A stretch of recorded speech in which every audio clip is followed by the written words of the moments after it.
नमस्कार, मैं नवीन सिंह परमार और आप देखना शुरू कर चुके हैं परमार मीडिया लाइव पर सत्ता का महासंग्राम। सत्ता के महासंग्राम में परमार की बात। जी हाँ, आज हम परमार की बात में पुनः सिवान जिले की रघुनाथपुर विधानसभा सीट की चर्चा करने जा रहे हैं। जैसा कि हमने पहले वीडियो में आपको बताया था कि देश के गृह मंत्री जब सिवान के दौरा करते हैं तो रघुनाथपुर की विशेष चर्चा करते हैं, और जब उत्तर प्रदेश के मुख्यमंत्री बिहार के चुनाव प्रचार की पहला दौरा करते हैं तो वह रघुनाथपुर आते हैं।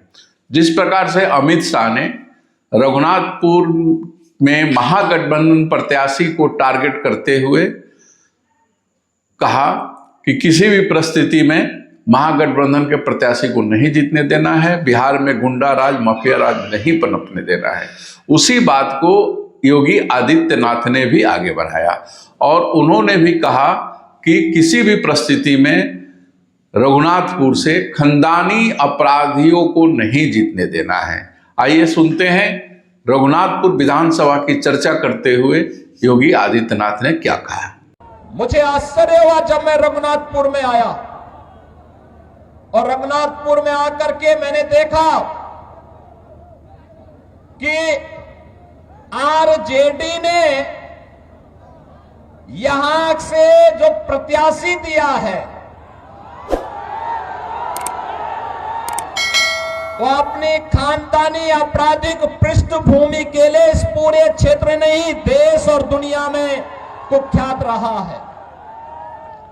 नाम भी देखो ना, जैसा नाम वैसा काम, जैसा नाम वैसा काम।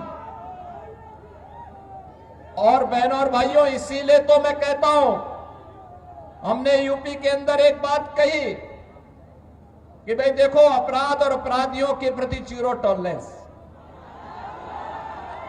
और जीरो टॉलरेंस के तहत आज आप देख रहे होंगे आरजेडी और उनके लोग आज भी अयोध्या में श्री राम जन्मभूमि पर भगवान राम के मंदिर का विरोध कर रहे हैं। सीतामढ़ी और उसके आसपास के क्षेत्र में मां जानकी के भव्य मंदिर के निर्माण और कॉरिडोर के विकास के लिए किए जाने वाले कार्य का विरोध कर रहे हैं। ये आरजेडी के लोगों को बताना चाहिए, अयोध्या में श्री राम जन्मभूमि पर भव्य राम मंदिर का निर्माण होने के पहले उत्तर प्रदेश की डबल इंजन की सरकार ने प्रधानमंत्री मोदी जी के नेतृत्व में अयोध्या में राजर्षि दशरथ जी के नाम पर मेडिकल कॉलेज का निर्माण पहले किया,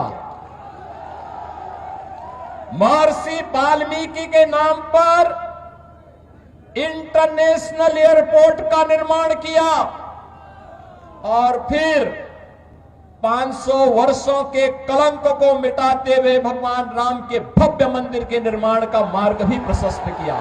योगी आदित्यनाथ को अभी आप सुन रहे थे।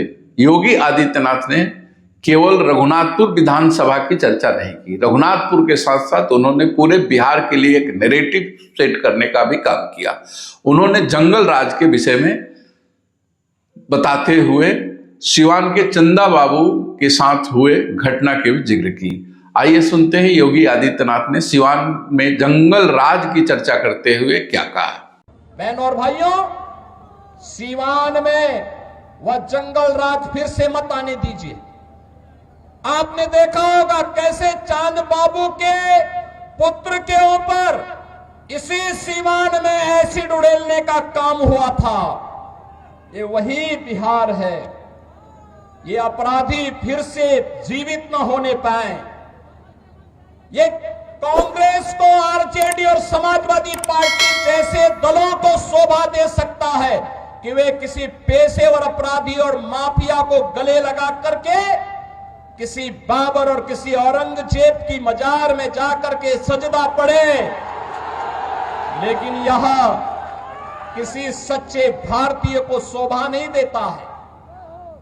ये नहीं देता है।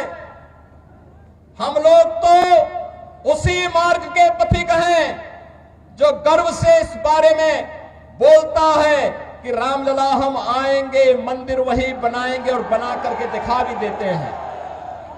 अब किसी को संदेह है अयोध्या में राम मंदिर के निर्माण में? किसी को संदेह है? लेकिन ये लोग प्रश्न उठाते थे, कहते थे कैसे होगा? हमने कहा अयोध्या को सुंदरतम नगरी के रूप में स्थापित करेंगे, और आज आप देख रहे होंगे अयोध्या सुंदरतम नगरी के रूप में स्थापित हो गई ना? कोई संदेह है क्या? कोई संदेह है क्या? और उत्तर प्रदेश में इन माफियाओं के ऊपर कार्रवाई कैसे होती है आपने देख लिया है ना? ये डबल इंजन की सरकार ही कर सकती है,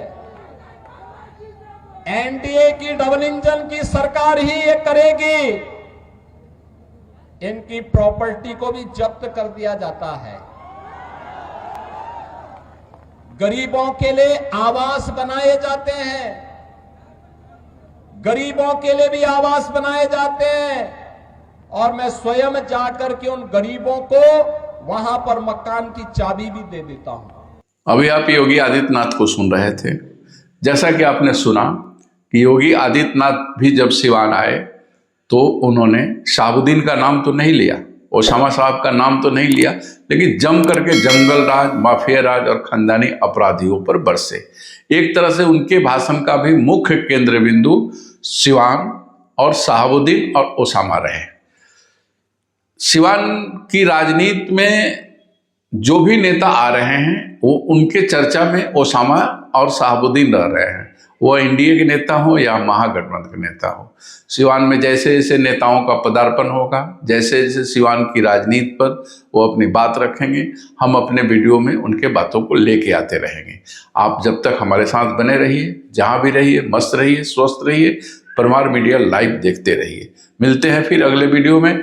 जय सिया राम, जय भारत।